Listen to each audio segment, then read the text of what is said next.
যে সারা দলে এখনো 400 মানুষ জড়ো করতে পেরেছেন কিনা যখন সন্দেহ, এই অবস্থায় তারা যখন বলে বেড়াচ্ছেন যে তারাই 300 আসন নিয়ে নেবেন, তখন বুঝতে অসুবিধা হয় না যে এই নতুন খেলায় নাহিদ ইসলামেরা খুব দ্রুত অবসরেও যেতে চাইছেন না, কিংবা সাইড লাইনেও থাকতে চাইছেন না। চাইছেন পুরো মাঠ তারা একাই দখল করে রাখবেন, তারাই গোল দেবেন, তারাই এপাশে খেলবেন, ওপাশেও তারাই খেলবেন। বাংলাদেশে জুলাই আন্দোলনের বর্ষপূর্তিতে জুলাই আন্দোলনের বিজয়ী পক্ষ জাতীয় নাগরিক পার্টি এনসিপির নেতৃবৃন্দ স্পষ্টভাবে তাদের জুলাই পদযাত্রা থেকে জানিয়ে দিয়েছেন যে বিচার সংস্কার এবং নতুন সংবিধান রচনা বাদ দিয়ে নির্বাচন হলে তারা নির্বাচনে যাবে না। জুলাই সনদ ঘোষণা করতে হবে, জুলাই ঘোষণাপত্রের মাধ্যমে সংবিধান বাতিল করতে হবে, গণপরিষদ নির্বাচন দিতে হবে, সেই গণপরিষদের মাধ্যমে নতুন সংবিধান রচনা করতে হবে, তারপর জাতীয় সংসদ নির্বাচন অনুষ্ঠিত হলে হবে, না হলে না হবে, কিন্তু এর আগে কোনো নির্বাচনে তারা অংশগ্রহণ করবে না। কাজেই বুঝতেই পারছেন যে 2026-এর জুনে নির্বাচন নাকি ফেব্রুয়ারি থেকে এপ্রিলে নির্বাচন, এই পুরো বিষয় নিয়ে আলোচনায় গত কয়েক মাস ধরে যা চলেছে তা এখন এক অর্থহীন বিষয়ে পরিণত হচ্ছে। আমরা জানি ক্ষমতায় বসবার পর থেকেই, মানে আগস্টে শেখ হাসিনাকে ক্ষমতাচ্যুত করবার পর, এই ছাত্র জনতার অংশটি অন্তর্বর্তীকালীন সরকার ডক্টর মোহাম্মদ ইউনূসকে প্রধান করে এই সরকার গঠন করবার পর থেকে এবং নিজেরা সেই সরকারের ভেতরে ঢুকে যাবার পর এবং বাংলাদেশের প্রশাসন, পুলিশ, বিচার বিভাগ সহ সবকিছু নিজেদের দাপটে গুছিয়ে আনবার পর থেকে তারা বলে আসছেন বিচার সংস্কার ছাড়া কোনো নির্বাচন নয়, এবং সংস্কারে তাদের ফিরিস্তিটা এতটাই লম্বা যে সংবিধান বাতিল করে নতুন সংবিধান রচনা না করলে কিছুতেই তারা নির্বাচনে যাবেন না, বা কোনো কথাই তারা শুনতে চান না। তারা বলে দিয়েছেন নির্বাচন তো কোনো লক্ষ্য হতে পারে না, নির্বাচনের চাইতে অনেক বড় বড় আকাঙ্ক্ষা নাকি জুলাই আন্দোলনে সাধারণ জনগণের ছিল। এখন জুলাই সনদ কি, জুলাই ঘোষণাপত্র কি, কিংবা কেন সংবিধান বাতিল করতে হবে, এর কোনোটি নিয়েই এখন পর্যন্ত তারা জনমানুষের কাছে পৌঁছতে পেরেছেন, কিংবা এমনকি সাধারণ ছাত্র জনতার জন্য আকাঙ্ক্ষা তৈরি করতে পেরেছেন কিনা তা নিয়ে তর্ক হতেই পারে। কিন্তু নাহিদ ইসলাম, জাতীয় নাগরিক পার্টি এনসিপির আহ্বায়ক, একটা কথা খুব পরিষ্কার করে বলেছেন। তিনি বলেছেন তারা পুরনো খেলার প্লেয়ার হতে আসেন নাই, তারা নতুন খেলার প্লেয়ার হতে এসেছেন। সত্যি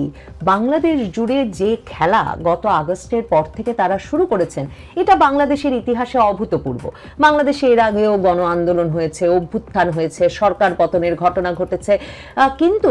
ছাত্র জনতা যারা এই গণ আন্দোলনে বা অভ্যুত্থানে অংশগ্রহণ করেছে তাদেরই একটা অংশ হঠাৎ নেতা হিসেবে দাঁড়িয়ে যাবেন, কিংবা তাদেরই একটা অংশ হঠাৎ ক্ষমতায় গিয়ে বসবেন এবং তারপর ক্ষমতা থেকে আর নামতে চাইবেন না, না নামার নানা পদ্ধতি বের করবেন, সেটা এর আগে কখনো ঘটেনি। দেখুন, নাহিদ ইসলামেরা যখন জুলাইয়ে আন্দোলন শুরু করেছিলেন তখন এটা জানা ছিল যে এটা একটা কোটা সংস্কারের আন্দোলন। সরকারি চাকরিতে যেসব কোটা রয়েছে সেই কোটা ব্যবস্থা সংস্কারের দাবিতে সারা বাংলাদেশের চাকরি প্রত্যাশী ছাত্র তরুণেরা এই আন্দোলনে যুক্ত হয়েছিল, এটুকুই জানা ছিল। অথচ এখন নাহিদ ইসলামেরা বলছেন এই আন্দোলন নাকি ছিল ফ্যাসিবাদের বিলোপ ঘটানোর জন্য এবং রাষ্ট্র সংস্কারের জন্য এবং রাষ্ট্রের পুরো কাঠামো, সংবিধান সব ছুঁড়ে ফেলার জন্য, এবং তারপর নতুন করে সেসব কাঠামো এবং সংবিধান তৈরি করবার জন্য। যখন নাহিদ ইসলামেরা এই বিষয়টা নিয়ে এতটা পরিষ্কার, তখন দেখুন বাংলাদেশের প্রধান রাজনৈতিক দল হিসেবে যারা নিজেদের পরিচয় দিতে চান, সেই বিএনপি সুবোধ বালকের মতো ডক্টর আলী রিয়াজের দরবারে গিয়ে হাজির হচ্ছে সংস্কার প্রস্তাব নিয়ে আলোচনায় এবং বিভিন্ন সংস্কার প্রস্তাব নিয়ে একটা ঐকমত্যে পৌঁছতে।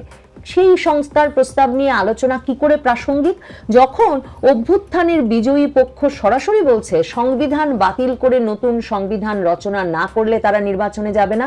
একদিকে শীতাতপ নিয়ন্ত্রিত ঘরে বিএনপি থেকে শুরু করে নাম না জানা আম জনতা পার্টি পর্যন্ত সকলকে নিয়ে বসিয়ে ঐকমত্যে পৌঁছানোর এক খেলা চালিয়ে যাচ্ছেন ডক্টর আলী রিয়াজ, আর নাহিদ ইসলামেরা জনসভায় দাঁড়িয়ে বলছেন যে তারা 3রা আগস্ট, আগস্টের 3 তারিখ জুলাই ঘোষণাপত্র ঘোষণা করবেন এবং সংবিধান বাতিল হতে হবে, গণপরিষদ নির্বাচন হতে হবে, গণপরিষদের মাধ্যমে তারা নতুন সংবিধান লিখবার পর জাতীয় সংসদ নির্বাচন হতে পারে। কেউ নেই যারা এই প্রশ্ন করতে পারেন যে কত বছরের মধ্যে এই বিষয়গুলো করতে চাইছেন নাহিদ ইসলামেরা। ডক্টর আসিফ নজরুল, নাহিদ ইসলামদের বসানো সরকারের আইন উপদেষ্টা, তিনি কিন্তু বলেছিলেন যে 2 থেকে 3 বছর লেগে যায়, এমনকি সংবিধান লিখবার জন্য নির্বাচিত গণপরিষদেরও একটা নতুন সংবিধান রচনা করতে। তাহলে বাংলাদেশ একটা নতুন সংবিধান লিখবার পথে হাঁটছে একটা গণপরিষদ নির্বাচনের মাধ্যমে। নাহিদ ইসলামদেরকে এই প্রশ্নটি করবার কারো সাহস বা সুযোগ নেই, হয়তো কারো সাহস নেই এই মুহূর্তে বাংলাদেশের রাজনৈতিক সামাজিক প্রেক্ষাপটে যে তাদেরকে জিজ্ঞেস করা হবে গণপরিষদ নির্বাচন হলেই বা আপনারা নিশ্চিত হচ্ছেন কি করে যে আপনারাই গণপরিষদের সংখ্যাগরিষ্ঠতা পাবেন বা কোনো আসন পাবেন যে আপনাদের মন মতো সংবিধান রচনা হবে। এখন পর্যন্ত বাংলাদেশের সংবাদ মাধ্যম, বাংলাদেশের কোনো রাজনৈতিক পক্ষ, এমনকি নিজেদের সবচেয়ে বড় দল হিসেবে দাবি করা বিএনপি, এই প্রশ্ন জাতীয় নাগরিক পার্টির নেতৃবৃন্দ বা নাহিদ ইসলামকে করতে পারেননি যে বাংলাদেশের সংবিধানটি বাদ দিয়ে, মানে বর্তমান সংবিধানটিকে ফেলে দিয়ে ঠিক কেমন সংবিধান রচনা করতে চান নাহিদ ইসলামেরা, যে কারণে এই সংবিধান সম্পূর্ণ তো ফেলে দিয়ে গণপরিষদ নির্বাচন করে নতুন করে সংবিধান লিখতে হবে। আসলে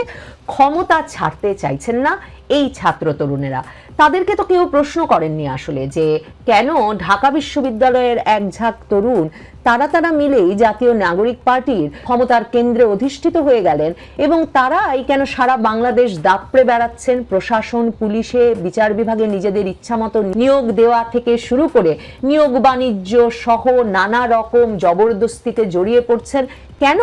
সকল ক্ষমতার কেন্দ্রে অধিষ্ঠিত হলেন ঢাকা বিশ্ববিদ্যালয়ের এই একটি দল? কেন অন্যান্য বিশ্ববিদ্যালয়ের, পাবলিক প্রাইভেট বিশ্ববিদ্যালয়ের সারা বাংলাদেশ জুড়ে যে ছাত্র জনতা আন্দোলনে অংশ নিয়েছিল বলে তারা বলছেন, তাদের প্রতিনিধিত্ব কোথায় জাতীয় নাগরিক পার্টির ক্ষমতার কেন্দ্রে অধিষ্ঠিত এই প্লেয়ারদের? দেখুন, এই প্লেয়াররা এমন ভাবে সাজিয়ে গুছিয়ে ক্ষমতায় বসেছেন যে খুব শিগগিরই তাদের ক্ষমতা থেকে নামবার না আছে উপায়, না আছে ইচ্ছা। জাতীয় নাগরিক পার্টি এনসিপির বিভিন্ন ভক্তবৃন্দ ফেসবুকে বলার চেষ্টা করছেন এই জুলাই পদযাত্রায় হাসনাত আব্দুল্লাহ, সার্জিস আলম, নাহিদ ইসলামেরা নাকি এমন জনস্রোত, এমন জনসমর্থন, এমন জন আকাঙ্ক্ষার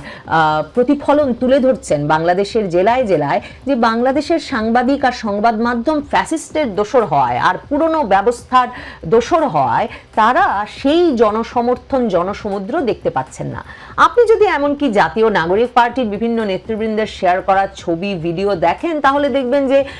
যেহেতু হাসনাত আব্দুল্লাহ, সার্জিস আলম, নাহিদ ইসলাম সহ এই নেতৃবৃন্দের অনেকেই একটা জাতীয় পরিচিতি পেয়েছেন মন্ত্রী হয়ে গিয়ে কিংবা সারা বাংলাদেশ জুড়ে মববাজি পরিচালনার মাধ্যমে, তাদেরকে দেখতে আগ্রহী কৌতূহলী জনতার এতটুকু সমাবেশ অনেক ছোট শহরেই খুব স্বাভাবিক। কিন্তু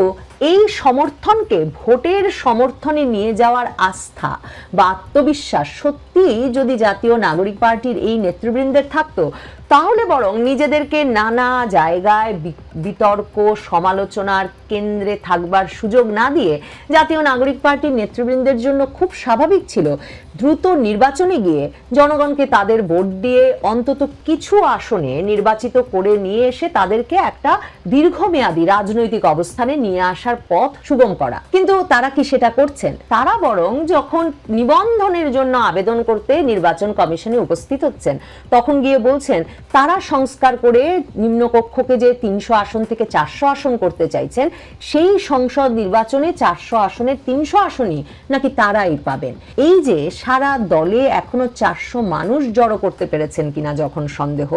এই অবস্থায় তারা যখন বলে বেড়াচ্ছেন যে তারাই 300 আসন নিয়ে নেবেন, তখন বুঝতে অসুবিধা হয় না যে এই নতুন খেলায় নাহিদ ইসলামেরা খুব দ্রুত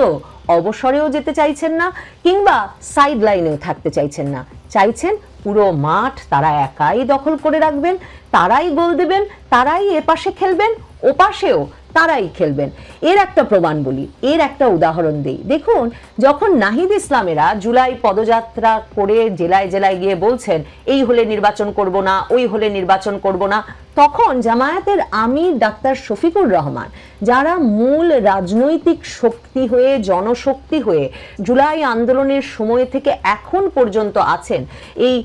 জাতীয় নাগরিক পার্টি এনসিপির নেতৃবৃন্দের পেছনে, তাদের আমির ডাক্তার শফিকুর রহমান বলে বসলেন যে যে কিসের নির্বাচন, নির্বাচন করার তো কোনো পরিবেশ নেই, পরিবেশ সৃষ্টি হওয়ার পরে নির্বাচনের কথা ভাবা যাবে। আর ডাক্তার শফিকুর রহমান, যিনি কয়েক সপ্তাহ আগেও বলছিলেন যে 2026-এর ফেব্রুয়ারি থেকে এপ্রিল যে কোনো সময়ে নির্বাচন ভালো হবে বলে তারা মনে করেন, তিনি এখন বলছেন আগে বিচার হোক, সংস্কার হোক, তারপরে নির্বাচনের কথা ভাবা যাবে। কাজেই এই মাঠে তারাই খেলবেন, আর সেই খেলা থেকে ছিটকে পড়ে সাইড লাইনে বসে সবচেয়ে বড় দল হিসেবে নিজেকে ভাবা দলটি এক রকমের অসহায় অবস্থায় তাকিয়ে তাকিয়ে দেখবে বাংলাদেশের রাজনৈতিক অবস্থাটা এখন তেমন। আর সেজন্যই বিএনপিকে এখনো আমরা তো প্রায় সব সংস্কারই মেনে নিয়েছি, তবু কেন আপনারা নির্বাচনে রাজি হচ্ছেন না, এই কথা বলতে বলতে হয়রান হয়ে ডক্টর আলী রিয়াজের দরবারে উপস্থিত হতে হচ্ছে সংস্কার বিষয়ক আলোচনার জন্য সুবোধ বালকের মতো। আর 400 নেতা কেন, 40 জন নেতাকে এখনো সারা বাংলাদেশে পরিচয় করিয়ে দিতে পারেনি এমন দলগুলো নির্ধারণ করছে যে কবে বাংলাদেশে নির্বাচন হবে আর আদৌ হবে কিনা। আপনাদের মনে থাকবে নাহিদ ইসলামের এই যে নির্বাচন করার পরিবেশ নেই এই আলাপ কিন্তু এই প্রথম নয়। প্রথম তিনি মন্ত্রিত্ব ছেড়েই দল গঠন করবার পরপরই আন্তর্জাতিক সংবাদ মাধ্যম রয়টার্সকে সাক্ষাৎকার দিলেন, সম্ভবত মার্চ মাসের দিকে। তখন তিনি বললেন যে আইন শৃঙ্খলা পরিস্থিতি এমন, এই অবস্থায় 2025-এর ডিসেম্বরের মধ্যে নির্বাচন হতে পারে না। তো সারা বাংলাদেশের মানুষ নড়ে চড়ে বসে ভাবলো যে তার দলের মবই সারা বাংলাদেশে বিভিন্ন জায়গায় জবরদস্তি করছে, ভাঙচুর করছে, লুটপাট করছে, আর তিনিই বলছেন যে আইন শৃঙ্খলা পরিস্থিতি ভালো নেই। তার দলের লোকজনই সারা বাংলাদেশ জুড়ে পুলিশকে, সেনাবাহিনীকে ভয় দেখিয়ে বেড়াচ্ছে, অথচ তিনিই বলছেন আইন শৃঙ্খলা বাহিনী এখনো নিয়ন্ত্রণ আনতে পারেনি, কাজেই নির্বাচন হতে পারে না। এরপর এই নাহিদ ইসলামের দল জাতীয় নাগরিক পার্টি নতুন খেলা শুরু করলো যে তাদেরই বসানো যে নির্বাচন কমিশন, মানে আগস্টে শেখ হাসিনা সরকারের পতনের পর ইউনূস সরকার ক্ষমতায় আসার পর যে নির্বাচন কমিশন বসানো হয়েছে, এম নাসির উদ্দিনের নির্বাচন কমিশন, সেই নির্বাচন কমিশনের অধীনে নাকি নির্বাচনে যাওয়া সম্ভব নয়, কারণ তারা নাকি নিরপেক্ষ নয়। আর এরপর জোরে সোরে তারা এখন বলছে বিচার সংস্কার ছাড়া নির্বাচনে যাওয়া তো সম্ভব নয়। ডক্টর ইউনূস যে বিএনপির চাপে পড়ে বলছিলেন যে বিচার এবং সংস্কারের যৌক্তিক অগ্রগতির পর আশা করছেন 2026-এর ফেব্রুয়ারি থেকে এপ্রিলের মধ্যে নির্বাচন দেবেন, এখন জাতীয় নাগরিক পার্টি এনসিপির প্লেয়ার নাহিদ ইসলাম বলছেন যে বিচার সংস্কার তো বটেই, সংবিধান ছুঁড়ে ফেলে গণপরিষদ নির্বাচন দিয়ে নতুন সংবিধান রচনা ছাড়া তারা নির্বাচনে যাবে না। বাংলাদেশ এই অনিশ্চয়তা থেকে মুক্তি পেতে পারত যদি বাংলাদেশে এই সময়ে আর একটি শক্তিশালী রাজনৈতিক পক্ষ থাকতো যারা এনসিপি জাতীয় নাগরিক পার্টির সামনে দাঁড়িয়ে এই প্রশ্ন করতে পারত যে কেন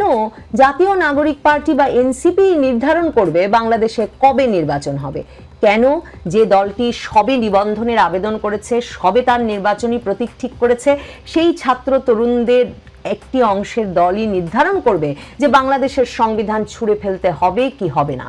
কেন এই দলটি নির্ধারণ করবে যে আগামী নির্বাচন গণপরিষদ নির্বাচন হবে না জাতীয় সংসদ নির্বাচন হবে। আসলে এই প্রশ্নটি করবার মতো কোনো শক্তিশালী রাজনৈতিক পক্ষ এই মুহূর্তে দেখা যাচ্ছে না। এই মুহূর্তে জাতীয় নাগরিক পার্টি এনসিপি, তাদের দ্বারা ক্ষমতাসীন অন্তর্বর্তী সরকার ডক্টর ইউনূসের সরকার এবং বাংলাদেশের রাজনীতির মাঠে সবচেয়ে সংগঠিত এবং শক্তিশালী পক্ষ বলে যাদের 5ই আগস্টের পর থেকে মনে হচ্ছে, সেই জামায়াতে ইসলামী সহ ইসলামপন্থী দলগুলো সকলেই একই পক্ষে থাকায় এবং একই খেলার শরিক হয়, তাদের খেলার কৌশল অভিন্ন হয়,